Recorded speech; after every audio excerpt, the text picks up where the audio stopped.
once this process is over with. Fredette with the steal. Parsons with him. Fredette to the bucket. Finger roll for Jimmer.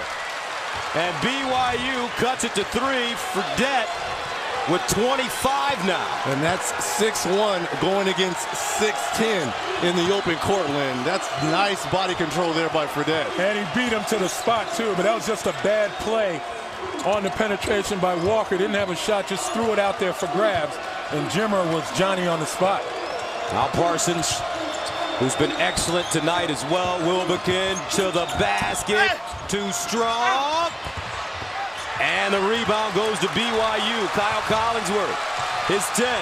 Here comes Jimmer. Long range. Are you kidding me? He's got his J back, folks, and the eye of the Tiger. 4:56 to play. We're tied at 56. Fredette shooting that one from Provo.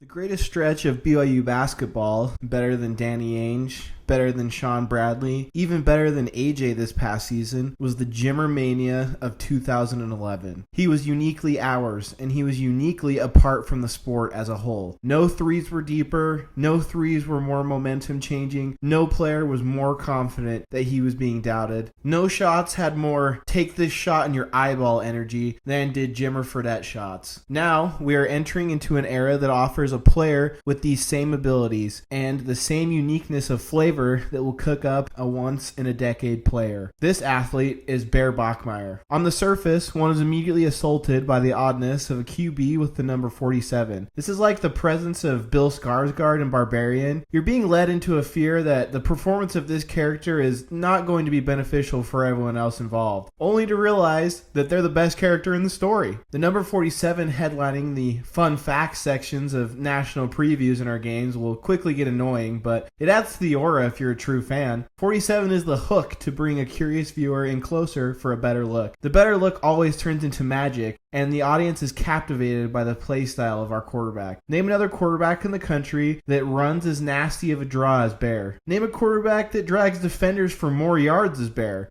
Or even a quarterback that gets up from bigger hits like nothing had happened. Or a quarterback that inspires more confidence from his demeanor. I don't give a damn if you don't like aspects of his passing. His style of play facilitates wide open passing lanes, and he has an incredible ability to layer the ball in spite of the presence of defenders. His ability to inspire confidence is the same way Christian Bale inspires confidence when he is slated into a movie. You know there is a serious adult in the room, a guy that has a pulse for the moment and for fan service, as well as on either operation, whether it be on the football field or on the movie set. Both guys, you know, are going to give you a show. Let's just revel in some of these Bear masterclasses that make us love him so much. There is no other place to start besides the 2 highlight reel level plays of a hurdle and then another hurdle into trucking defenders during this past year's Holy War. Can we find 5 more clutch moments in the history of the Holy War than the truck into the end zone to solidify the lead amidst an undefeated season push against your arch rival?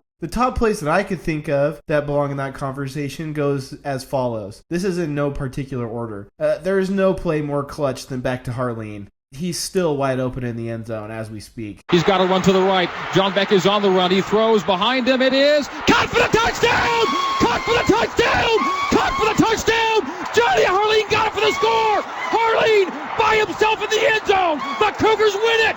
The sequence of the bomb to Chase Roberts, the sideline catch by Lassiter, and the outside run by Hinckley to set up the field goal, and then the actual field goal by Will Ferrin to keep the undefeated season alive ranks up at the top. Andrew George splitting defenders on a walk-off overtime touchdown was absolutely incredible. Max Hall to Austin Collie floating the pass on 4th and long to keep the game alive was a blessing from the Lord. Brandon Doman hitting Pittman on a clutch 4th down to set up the 3-yard touchdown run was electric, giving the perfect send-off to Coach Edwards. Then we come to Bear Bachmeier pulling the entire Utah Ute team on his back across the goal line to put the lead comfortably in the Cougars' hands. Any QB that has had a moment, especially a moment like that one versus the Utes, will forever be a hero. You're telling me on a 3rd and 10 with only a 3-point lead late in the 4th, you do that? Just an unbelievable sequence from any quarterback. What about the absolute no-quit adult taking control of the situation, comeback victories versus Arizona and Iowa State. BYU fans know our unfortunate history of teams jumping out to early leads against us and watching us then crumble. With Bear at the helm, I've never been more comforted that we'll stay in the game. Detractors may decide to come crawling out of the message board spaces and the bowels of hell we all know as Rice-Eccles Stadium and cry out, "He sucked against Texas Tech." Well, brother, you obviously didn't watch the game. This was a spot where the special teams and the defense dug holes that Bear couldn't crawl out of. Largely forgotten amidst the other narratives of the game was the fact that key running mate LJ Martin was playing through a shoulder injury.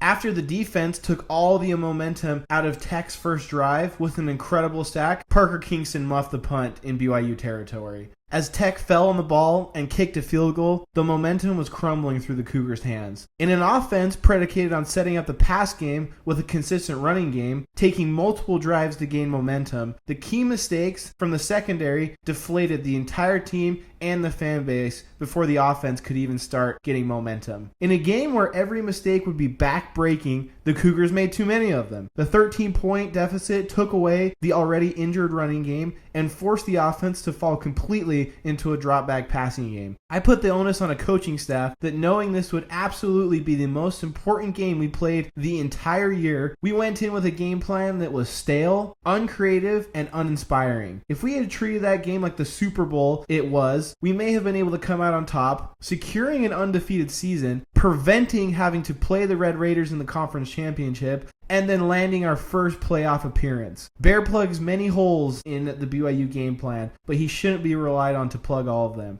I expect a different result this year, however, for our playoff chances. After the marathon of the season, which started with Bear joining the squad late in the summer, like Sonny Hayes saving the answerless APXGP racing team in the movie F1, he then ran off an immaculate 11-1 record. Then, Bear didn't sit out of the bowl game, despite the myriad of injuries that left him grimacing after so many plays during the season. He didn't take plays off just because it wasn't a playoff game. All he did was be the steadying force of an up-and-down Pop-Tart Bowl dubbed the People's Championship, and then sealed the game with an incredible game-winning drive. Bear is unflappable, incomparable, and best of all, he's ours. The Bear Bachmeier experience is like the playthrough of Red Dead Redemption 2. I made the choice to help Bo and Penelope. I made the choice to help Sadie Adler. And I made the choice to pin my hopes and dreams to the Arthur Morgan-esque Bear Bachmeier. He may not have made the perfect play every snap, but he makes the plays that leave me saying, "You're a good QB, Bear Bachmeier." College football can't come soon enough, because I get to watch one of the most incredible shows on turf. The Bear Bachmeier Show.